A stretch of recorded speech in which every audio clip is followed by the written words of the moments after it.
Hi, everyone, and welcome back to the Berkeley Center for the Study of Religion public forum on the pandemic and religion, where we're talking about the connections between coronavirus, democracy, and religion in America and the world today.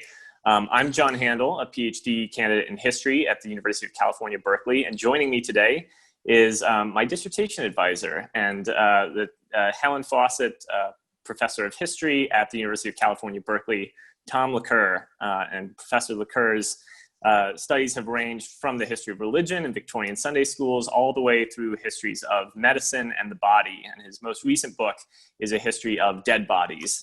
And he's taught numerous courses at Berkeley on the history of death, disease, and dying.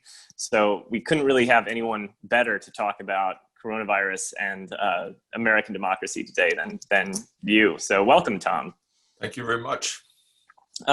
So my first question is that a lot of the coronavirus discourse that we've encountered over the past few months of this pandemic has centered on various historical analogies. We see a lot of reference to the 1918 pandemic, to the Black Death. So I'm wondering, you come from a sort of different historical school than a lot of the people that are talking about these. If there are sort of different historical analogies that you go to, and the ways, especially that the coronavirus has become, the ways it's different to or a continuation of sort of the social practices of disease, how it's affected social life in ways that there are different or similar to other diseases in the past. Well, I think the analogies to the plague are not well taken. Especially the urban plague. It was at such a magnitude on the one hand and in such a different intellectual and scientific context that it's very hard to make connections. If I were going to connect it with anything historical, I would say with the cholera epidemic, because the cholera epidemics, which hit Europe in the 1830s, were the first epidemics really in the era of social science. That is to say, starting in the late 18th century with the birth of social science. The social sciences, people started studying the diseases as a social phenomena. That is to say, who got them, where did they get them, and insofar as one could find out, why did they get them? So diseases went in some measure into the realm of the secular and into the realm of geographers and of demographers and other sorts of people studying it. So the cholera was the first epidemic where we actually could see who's getting this disease, where are they getting it, and then the question is, what can we do about it?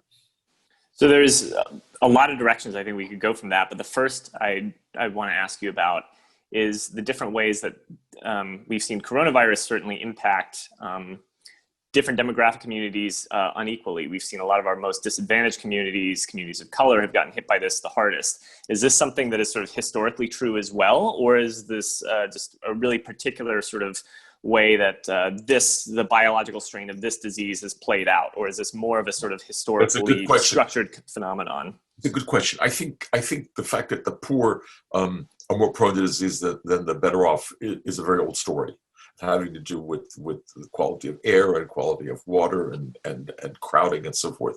The real question is why? And in the 19th century, at least the first thirds of the 19th century, roughly speaking, it was moralized. And it was, why did the poor get all these diseases? They drank too much, they had too much sex, they hung out too much in pubs, they did things wrong. And this was the consequence of that. And by somewhere around the 1850s and 60s or thereabouts, people say, well, no, it's actually not true. It's because they live in places where there's terrible water and their houses don't have ventilation, and the streets are filthy. And if we're going to solve this problem, we need to solve it as a society rather than reforming the morals of the poor.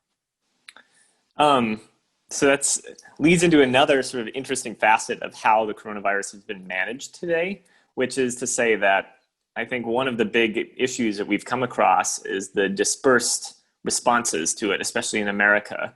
Right? There has been really no federal guidance. All of the different public health initiatives have come from various levels, whether it's been universities, state governments, city governments, and it's been very fractured across our sort of governmental apparatus. I'm curious how this connects to the ways that this has been sort of individually moralized right? As you were talking about the sort of general moralization against the poor and these people who would get sick in the past. But now it seems that on the one hand, we don't really have a functional state apparatus that can address these things as a society or in bigger structural terms, as you were talking about. But we have this sort of proliferation of individual moralization against people wearing masks or people not wearing masks, and so on and so forth, that it's become this sort of individuated problem, and we've almost lost any sort of advantages that the late 19th century might have had. Well, I don't think anyone is saying that workers in meatpacking plants in the fields of California are getting it because of their bad habits. So in that sense, there's a difference.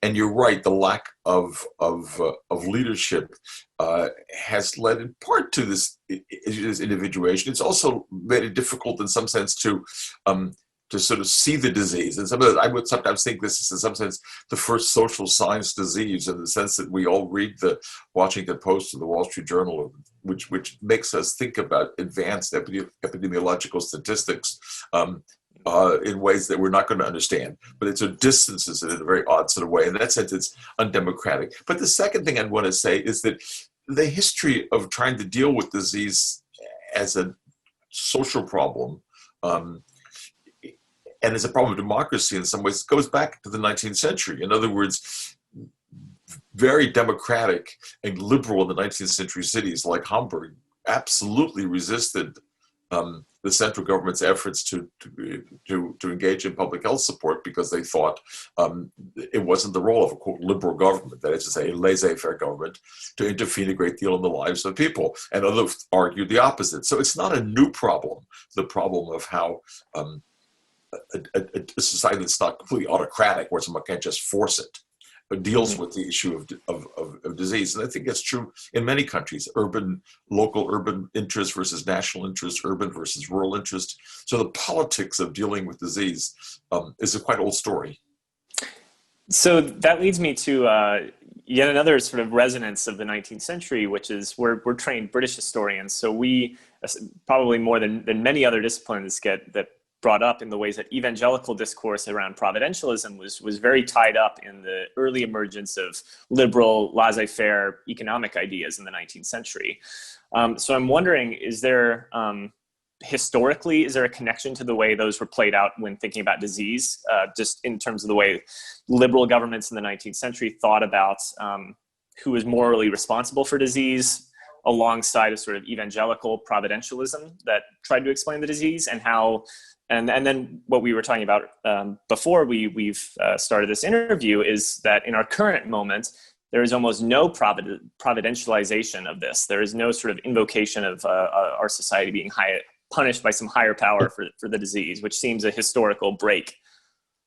Right. Well, look, I mean, there are two parts of this. I mean, I think you're right about the absence of a providential view, but even in the early 19th century, when evangelicalism and the providential view were still very powerful, there were really two communities: the evangelical religious community and a medical community, which many of whom may have had evangelical views, and both of them will have had made a claim that God had something to do with this. But the medical community found it was this job to sort of go beyond God and figure out what to do. So we know evangelical doctors in the cholera epidemic were trying to work, well, is it filth in the streets, or is it water, or is it drinking?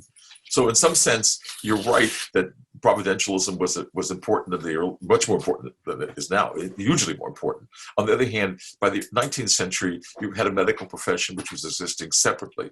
And furthermore, I think it's a part of a more broadly Christian, if you will, approach to these diseases, that one can't just sit back and let God do the work. In other words, God asks people to help themselves, so to speak. And that was an important part of the discussions of the early 19th century. So one had days of fasting on the one hand, which was a kind of penitential act, but one also had both the clergy and the medical profession like arguing for ameliorative actions.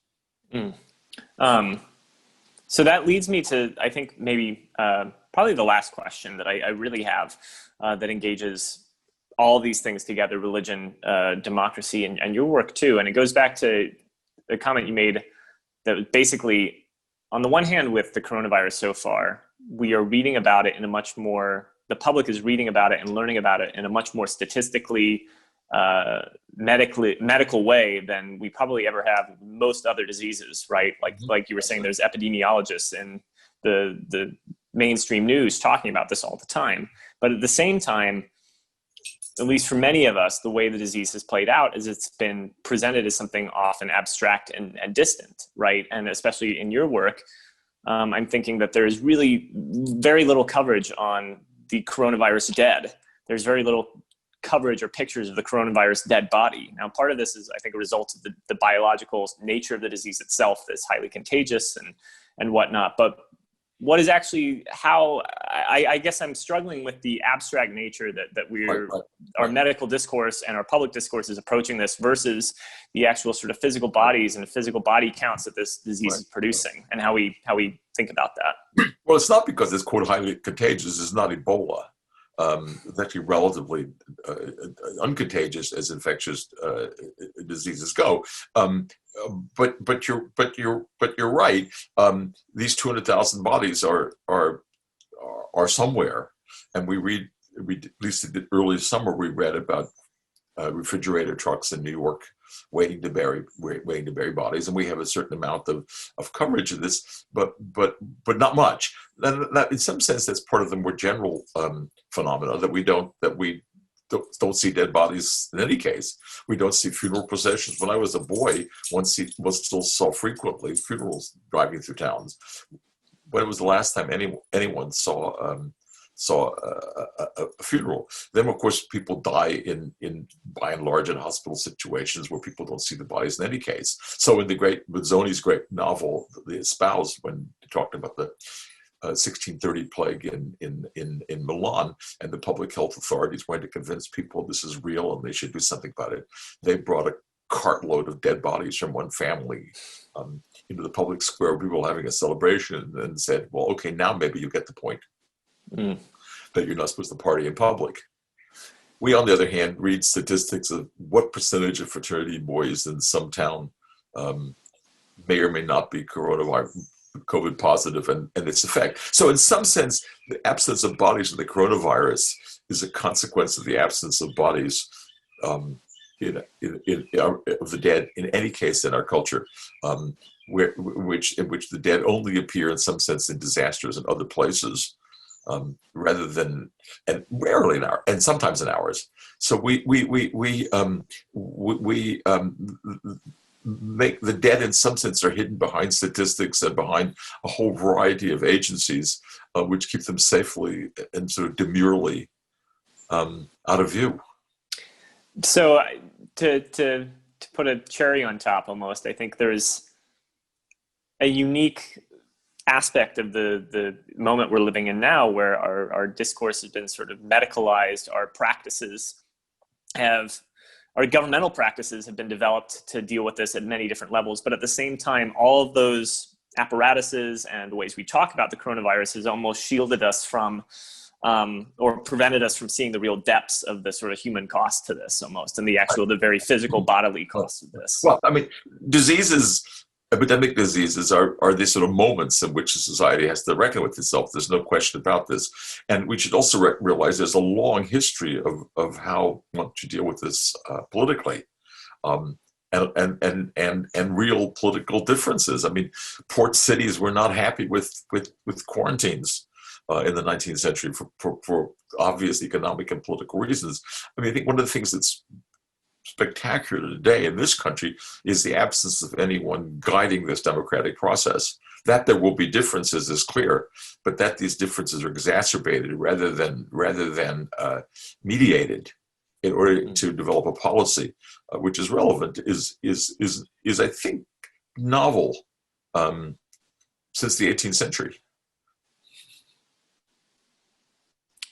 Well, thank you for talking to us today, Tom. This has been really illuminating in a lot of ways, both historically and in sort of getting a different perspective on how to understand our very confused and crisis-ridden present of coronavirus.